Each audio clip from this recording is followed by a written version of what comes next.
what it does, but very little about how it does it.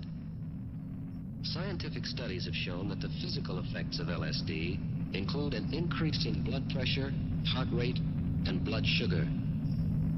These physiological changes are often accompanied by nausea, chills, flushes, irregular breathing, trembling, and sweating. Recent research on animals has shown that LSD may cause cell damage and lead to serious abnormalities and malformations in the offspring. In one study, 4 or 5 pregnant animals were given a single injection of LSD. The results showed early abortion, stillborn, and underdeveloped offspring. In the culture of human blood cells, it was found that LSD damaged the chromosomes in the white cells. In addition to these physical symptoms, there is clear evidence of serious psychological and emotional disturbances resulting from even a single use of LSD.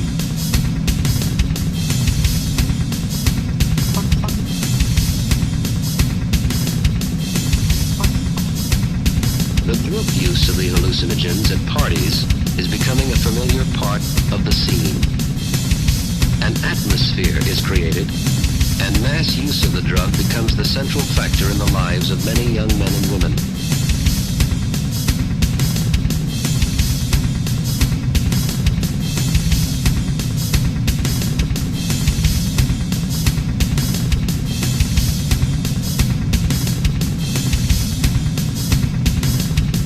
The problem is that while the drug is not physically addicting, there is considerable evidence that it can cause psychological dependence. So let's count the cost and take a good look at the results.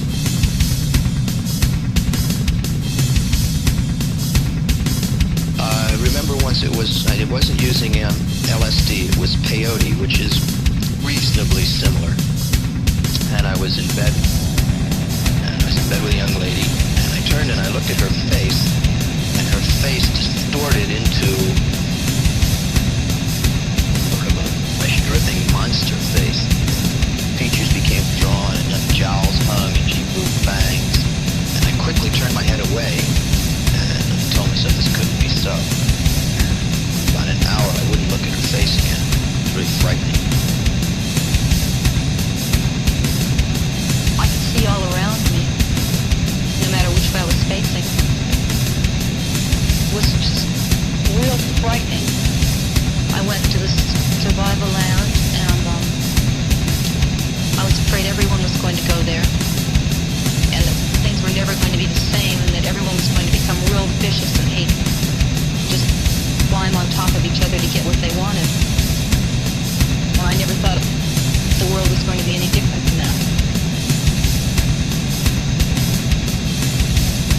Everything vibrates.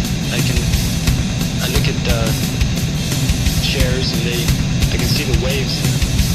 It's pulsating, vibrating. And everything turns into vibrations. It's like everything is falling apart. My eyes are the electronic microscope, and I can see all the atoms and everything. Everything pulsates. Took the acid now 2 in the morning and started reading this book. And there are sections in it that give instructions to a person who is dead. And they tell them to do certain things and hang on to certain things and let go of other certain things, allowing the experience to happen to you naturally. And because of that, I got very confused as to whether I was alive or whether I was dead. It's really very, very far out to just not know whether I was alive or dead. So if I'm dead, what is happening? What's been happening with my life if I've been dead all this time? What is the truth behind all this? All the results are not yet in. The evidence is inconclusive. The only thing we know for sure is that we just don't know enough. In carefully controlled experiments, interesting results have been reported on the therapeutic use of LSD with the mentally ill, the drug addict, the terminal cancer patient. And in the VA hospital in Topeka, Kansas, a special research program for alcoholics. This program was started in January of this year, where we began treating 5 patients for 26 days. We bring them in on one Monday and they spend 1 week getting acquainted, having all the tests and examinations done to keep them busy for the whole week. The second Monday, we give them a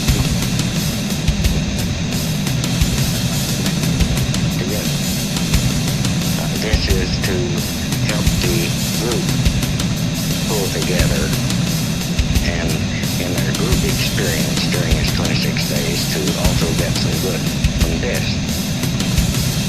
The third Monday, we give them a larger dose individually. And each one of them are cared for by one of these teams who've been associated with them, and we give them their complete support. And this is where we aim for the so-called psychedelic experience. It seems to work pretty well. Of course, it takes time to work through. Also, in this program, we bring these men back every 4 months for 3 days. And this follow-up is quite important. Some of the things that are outstanding, I know I kept fighting the religious music. Didn't know why then, but Dr. Coran kept urging me to find out why I was fighting this. I remember I was just really scared to death. The thing that affected me as far as the foot patient is concerned, with the prophecy also seemed to be more realistic than he has shown before. Sympathy than I did. Good qualities, of course, virtue, love, trust.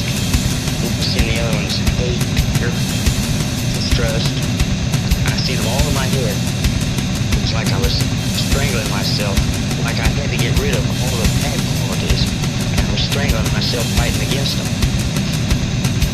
And especially the looking too far in his head. These things were deeply, and the thing that makes the difference here is the emotion that goes along with them. The grief up. It's like somebody grabbed me and brought me up. And interpret this as, for the first time in my life, wanted love. I think this is the thing that's probably my biggest problem. I thought everybody was forcing it on me, and I wasn't going to love it. It sounded like I came from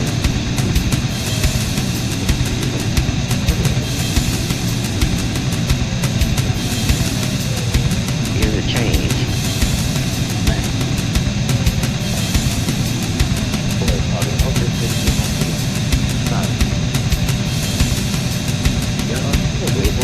The research projects in progress under the auspices of the Food and Drug Administration and the National Institute of Mental Health, all part of our continuing search to discover more about the hallucinogens.